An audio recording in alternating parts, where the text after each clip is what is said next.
Welcome to The Last Breakfast. Please enjoy the video. In this video, I will explain how to remove a Ford Fusion door panel. First, gather your tools, including a plastic trim removal tool and a Phillips head screwdriver. You'll also want a small container for screws. Begin by locating any visible screws around the door handle and armrest.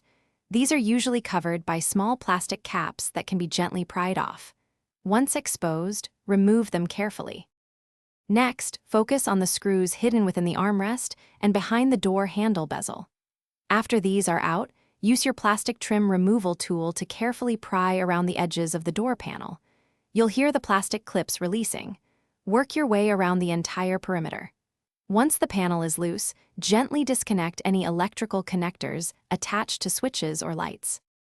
With the clips released and electrical connections unplugged, the panel should now be mostly free. Carefully lift the entire door panel upwards to clear it from the window channel at the top. There will likely be a cable or two still connected to the door handle mechanism. Gently unclip these cables from their housing. Once all connections are free, carefully set the panel aside where it won't be damaged. To reinstall the door panel, simply reverse the steps. First, reattach the door handle cables.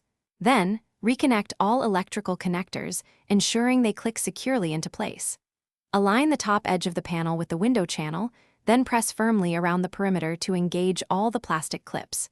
Reinsert and tighten all screws. Remember to check the description below for links to great deals, including that fantastic Owala water bottle to keep you hydrated. Thanks for watching. If this was helpful, leave a like and consider subscribing. See you next time.